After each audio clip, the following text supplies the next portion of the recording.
नमस्कार, मैं अनुराग यादव आपका फिर से एक बार स्वागत करते हैं हमारे public motivation Anurag Yadav channel में। दोस्तों, आज हम बात करेंगे एक ऐसी चीज़ पर, ऐसी स्कीम पर जो कि आज पूरे देश में लागू हो रही है। उस चीज़ का नाम है अग्निपथ स्कीम। इस पर बहुत से युवा भड़क रहे हैं और भड़कने वाली बात ही है साहब। जो छोटा सा बच्चा एक जन्म लेता है उससे भी सिखाया जाता है, बेटा हम इतने अमीर नहीं हैं, हम इतने पैसे वाले नहीं हैं, हाई स्कूल कर लो, इंटर कर लो, उसके बाद इतना दूध पियो या इतना भागो, इतनी तंदुरुस्ती अपने अंदर लाओ। और उनके माँ बाप खुद दूध ना पी करके खुद अपने बच्चों को पिलाते हैं, खुद दूध बेचते नहीं हैं, अपने बच्चों को पिलाते हैं कि एक दिन हमारा बच्चा, हमारा लड़का सेना में भर्ती होने जाएगा, भारत माँ की सेवा करेगा। और आपने साहब उनका सपना चूर चूर कर दिया। एक वीडियो देखा था मैंने, उसमें एक युवा इतना ज़्यादा रो रहा था कि आपने एक तो उम्र का जो उम्र आपने रखी है वो उम्र 17.5 से 21 साल के बीच में रखी है। अब जो युवा 4 साल से लगातार तैयारी कर रहा है उसका क्या होगा? आप बताइए कि उसका क्या होगा?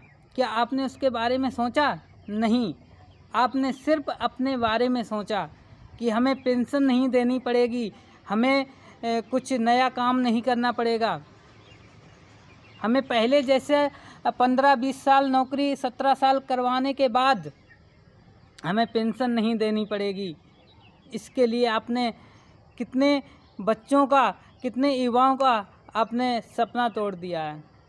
एक सपना होता है भारत माँ की रक्षा करना, कि गरीब का बच्चा कभी अधिकारी बनकर देश की सेवा नहीं कर सकता तो दौड़ लगा कर के अपने घर का, अपने जानवर भैंसें हैं उनका दूध पी कर के एक जवान होता है, एक तंदुरुस्त शरीर लेकर के भारत माँ की रक्षा करने के लिए तैयार होता है। और आपने उसका सपना चूर चूर कर दिया। वो युवा कितने दिल में रो रहे होंगे, आपको कोई फ़र्क नहीं पड़ता है, आपको नुकसान दिखाई देता है, आपको उनकी जिद दिखाई नहीं देती। उन्होंने कितनी मेहनत की थी, आपने कहा नुकसान पहुंचा रहे हो, किसी का नहीं पहुंचा रहे हो, हम आपसे ही वसूलेंगे। हाँ साहब, आप युवाओं से ही वसूलेंगे, बल्कि ये योजना रद्द नहीं कर देंगे, क्योंकि अगर रद्द कर दी तो किसानों की तरह फिर आपकी कोई वैल्यू नहीं रह जाएगी। जो योजना आप लाएंगे उसका विरोध होगा, इसीलिए आप ये योजना रद्द नहीं करेंगे, बल्कि हजारों लाखों युवाओं का सपना ज़रूर टूट जाए, लेकिन आपका कहना, आपका नियम कभी टूटना नहीं चाहिए। आपने जो बात कह दी है वो बात कभी रद्द नहीं होनी चाहिए, क्योंकि आप एक राजा हैं। तो आपसे निवेदन है कि युवाओं के बारे में कुछ ऐसा सोचा होता जो उनके दिल पर ठेस नहीं लगती। अब बताओ, 3 साल के बाद आपके यहाँ उसने देश की सेवा 3 साल की, उसके बाद वो क्या करेगा? बीजेपी कार्यालय में वो एक चौकीदार बनकर नौकरी करेगा? जो देश की सेवा करके आएगा वो नौकरी करेगा? नेताओं को पानी पिलाएगा? बताइए आप क्या करेगा? उसका सपना था कि देश की मरते दम तक देश की सेवा करेंगे, और जब किसी लायक नहीं रहेंगे तो अपने घर पर आ जाएंगे, लेकिन देश की सेवा करने के बाद में किसी की सेवा नहीं करेंगे। लेकिन आपने देश की सेवा करने के बाद भी भटकने पर मजबूर कर देने वाली स्कीम चलाई है साहब। ये स्कीम आपने चलाई ज़रूर है और आपके अंडर में है तो करेंगे भी, लेकिन ये बद्दुआएं, युवाओं की बद्दुआएं आपको सही से जीने नहीं देंगी। क्योंकि किसी को थाली परोस कर आप उसकी थाली खींच लेंगे, उसे कैसा लगेगा?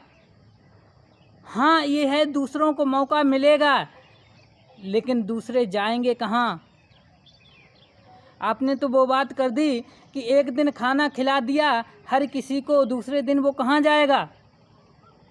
आपने किसी की दावत कर दी, एक दिन खिला दिया, दूसरे दिन कहाँ जाएगा, कहाँ भटकेगा। जिसने 7 साल तैयारी की है, अपना घर नहीं देखा, अपना परिवार नहीं देखा, जिसका प्रवेश पत्र आया हुआ रखा रह गया, और आपने उस प्रवेश पत्र को रखा ही रहने दिया, बल्कि आपने पेपर का मुंह नहीं दिखाया। 2 साल कोरोना में व्यतीत हो गए और वो प्रवेश पत्र रखा ही रहा। इंतज़ार करते रहे बच्चे कि हम इस साल पेपर देंगे, इस साल देंगे, लेकिन आपकी भावनाओं को कोई पहचान नहीं पाया कि आप करने वाले क्या हैं। और जो 23 साल के हो गए, 23 साल क्रॉस कर गए, उनका क्या होगा, जिन्होंने अपने माँ बाप का मुंह नहीं देखा और लगातार सालों साल बाहर रह कर तैयारी की। यहाँ तक कि बच्चों ने अपने माता पिता, अपने माँ के गहने तक बेच दिए, अपनी पढ़ाई में खेत बेच दिया कि हमें तो सिर्फ देश की रक्षा करनी है। और आपने एक सिर्फ पैसों में खरीदने की कोशिश की, सिर्फ पैसों में। 30,000 पहली साल में देंगे तो 21,000 मिलेगा, 33,000 देंगे 26,000 मिलेगा, फिर 28,000 मिलेगा, टोटल जो कटेगा उसका आप लास्ट में देंगे। देश का युवा पैसों में नहीं तुलता है साहब, वो अंदर भारत माँ की सेवा करना चाहता है, अंदर से वो दिल से सेवा करना चाहता है। वो एक देशभक्त है। एक रोजी रोटी चलाने के लिए आप उसे कुछ देते हैं तो इसका मतलब ये नहीं कि आप उसे खरीद लेंगे, आप अपने हिसाब से चलाएंगे। तो हमारा निवेदन है सरकार से कि आप कुछ ना कुछ युवाओं के बारे में एक ऐसा सोचें जो कि उन्हें कुछ शांति मिल सके। नहीं तो वो आपने तो सोच लिया कि वो एक पशुओं के समान हैं, थोड़े दिन तोड़ेंगे फोड़ेंगे कुछ भी करेंगे, हमें जो करना है वही करेंगे। साहब आप तो एक जगह पे बैठे रहते हैं, लेकिन एक सेना में जाने के लिए जवान को कहाँ कहाँ जाना पड़ता है वो आपको पता नहीं है।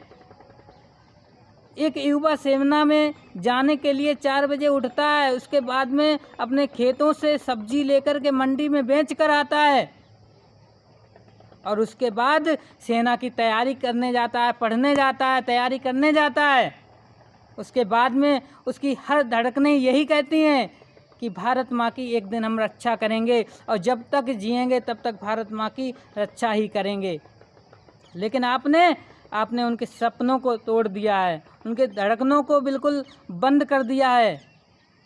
हम तो नहीं कहेंगे ये स्कीम आपने अच्छी चलाई, और अगर चलाई भी है तो उसमें कुछ ऐसा सुधार करें जो हमारे देश के युवा संतुष्ट हो सकें। आपसे यही कहना है मेरा। और युवाओं से निवेदन है कि वो ज़्यादा तोड़ फोड़ ना करें, क्योंकि अगर आप नुकसान करेंगे उनको और ज़्यादा बढ़ावा मिलेगा कि इन्होंने नुकसान किया, भरपाई इन्हीं से करेंगे। इसीलिए हमारे देश के युवाओं से निवेदन है कि वो इस तरीके की कोई गलती ना आने दें, जो कि आप लोग जो उन्होंने योजना चलाई है उसी पर आपको रुकना पड़े।